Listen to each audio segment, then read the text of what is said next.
So you must have followed Pakistan's cricket in this T20 World Cup. Do you think there is an area where Pakistan need to work hard and bring some changes? I think it's about consistency.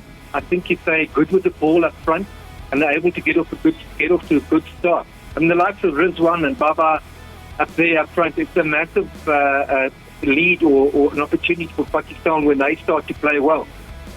The biggest thing that does concern me is their fielding. I've always felt that perhaps there's one or two opportunities. If they can hold on to the catches and the fielding's good and they don't give away unnecessary runs. Because in these low-scoring games, it's going to be coming down to a couple of runs here and there, ultimately, I do believe. I think that, of anything. And then just getting off to a good start with batting ball. I think they've got the backup to follow it. So if they after that first power play, they're pushing 60 yards. I'm very pleased in the end that Shoaib Malik made the 11. That made the squad and got there, as you know, initially wasn't. Because in that tournament up in Musafirabad, he played well, but he was probably, at his age, I mean, you heard me say, it's the best fielder that I saw on display there during that tournament. And he's a massive player for Pakistan in the middle there, and he brings some experience with the ball as well. So, that's still fleet-footed. If I have to say one thing, if they field well, it's batting side. Which Pakistani bowler do you find dangerous in this World Cup despite the unusual pitches? Well, I think Shaheen up front is the guy. You need to get wickets, and that's where he's different to a good few guys. Let's go around. Rabada, I don't think he's quite up there with the ball. He's doing a good job at the moment. But wickets are gold, and if you strike up front, generally sides that are 3 down in the power play struggle to go on and win matches or post competitive scores. Okay, Daryll, there is a chatter going on in Pakistan that we should rest Hassan Ali and we should look somewhere else because he hasn't been bowling well. So what do you think? Can we risk it?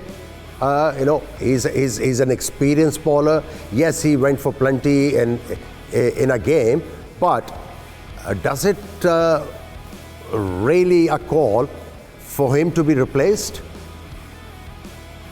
Well, I'm a believer in this format, Aamir, that form's important to me. I don't really know how experience comes into it. Maybe in these conditions, yes, it's a bigger factor. But if someone's really struggling, I don't think he should be playing. Get somebody else in. Perhaps his confidence is good. He's feeling good in that. No, that's a call a coach and captain make. They are at practice. They're in constant communication. They're there to assess it. But I think you can't carry someone who's battling. You really can't. If it's a Shaheen Afridi and you know, and you've seen him turn it around, and you know what he's capable of, then that's likely, you're going to back your guy. You can offer something. But somebody that's generally straight up and down, and he's not doing the job, I would look if you've got the depth, which you should have, in your World Cup squad. I wouldn't be playing a guy that's battling. If he's genuinely battling to find his length, I wouldn't be playing him. Okay, you remember Mohammad Wasim Jr., who featured in that Kashmir Premier League, and he was phenomenal with the bat and ball. So do you think he should be given a chance? And he has it in him? Aamir, I would play him. I would definitely play him. And I would definitely play him. Yeah, he's a good ball striker. He's brilliant in the field. If anything, maybe he may, under a bit of pressure in the dead side of things, may battle a bit. But I don't think there are too many guys who hit the ball as far and as well as he does. He's as good as playing as a guy at Millie down the order. I was very pleased when he made the squad, but I thought, well, let's give this guy a game.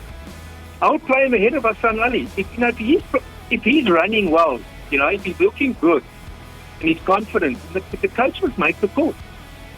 You can't be carrying a guy up. Do you expect any changes of batting order of Pakistan? Would I do anything different? He asked you, do you see any changes in the batting order in the next few games as far as Pakistan batting lineup is concerned?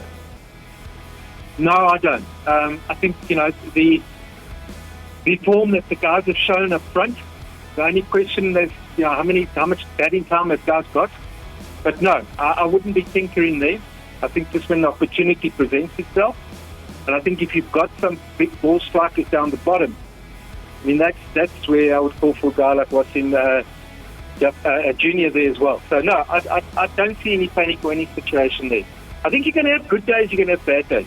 You know, this tournament, South Africa have been supported with the ball very well.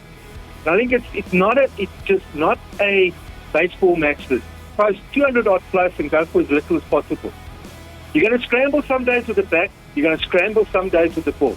But ultimately, for me, in this format, it comes down to the ball. I pick 5 bowlers and I pick the rest of my team every game. They are going to win the team this World Cup, is your bowling lineup. I've been a believer of that from day one, particularly in these circumstances. You can scramble with the bat, get something highly competitive. It's going to ultimately, and I think Pakistan are strong with the ball. They've got options. And they've got wicket takers. And that's important.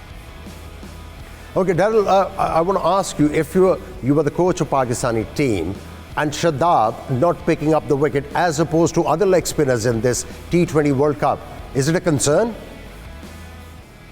Well, he's got to be looking to perhaps turn the ball or be more consistent. Maybe he's got to be given the liberty to take wickets. I think that's the critical part. How you do that, perhaps you've got to outside the wicket to wicket. So yes, if he's battling, crowds are going to target him. So there's still going to be, he's going to be under a lot of pressure.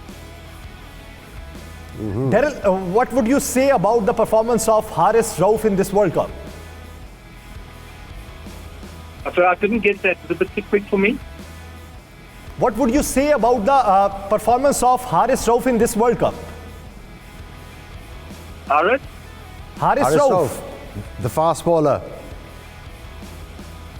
Sorry, I didn't get that name. He's asking you about Haris Rauf, the guy who's been picking up wickets for Pakistan. He was man of the match in that important game against New Zealand, picked up 4 wickets.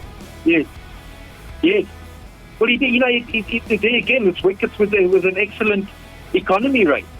And, the exposure, the experience, getting in there. Pakistan are playing with an enthusiasm. Obviously, they've got a massive point to prove. And we know, having played against you guys for so many years, watched, when Pakistan have got their tail up and they're confident. And I think he was just another great example of that ability and to hit those lengths, change the pace, and take batsmen by surprise. And if you've got wicket takers, if you can turn to 3, 4, 5 wicket takers potentially, you're blessed as a captain or as a team or as a coach that you've got those opportunities. Okay, Daryll, I'm going to put you on a spot. Are you ready? Yes. Okay. Who are your 4 teams for the semi-finals? Pick the 4 teams. Yeah, for the semi-finals. Okay. I'm going to go with Pakistan. No, you can't go with Pakistan. They are the sure shot there. I'm just kidding. Go on. The 4 for the semi-final. I think you've got to give England. But I tell you, I don't know. England. It always worries me when you start off so well and you're playing so well. In this format, we know that anything can happen. But you've got to, on present form and the depth of their squad, I have to go with England. I'll go for Pakistan. It's the sentiment reason, but also they're explosive. They've got some real explosive figures in. I think this format, that's really needed.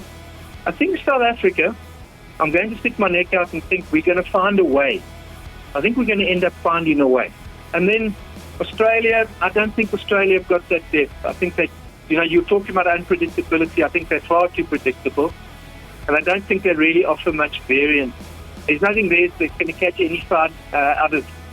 Gosh, what happened here? So, New Zealand, the batting bothers me a little bit. The bowling's pretty useful. But I think being smart cricketers, I'd have to look to New Zealand. I don't think India to me are too flat. There's something either they're too confident or they're just tired. And I've got a feeling I think they're quite tired and they're not up for it. So those would be, I can't see any surprises, the likes of perhaps Afghanistan coming through or someone like that. The West Indies, anyone's guess there. Anyone's guess. They're so unpredictable at the moment. But I'll go for New Zealand, Pakistan, England, and I'm going to put South Africa in there. Okay, you stuck your neck out and you said India is just too cold in this T20 World Cup. Too many enemies from here on. Daryll? Yeah. Too many. Yeah, Wrath. Well, anyways, thank you very much for your time, Daryll. It is a pleasure, and it is always a pleasure having a chat with you. Thank you so much. Thank you very much for joining us.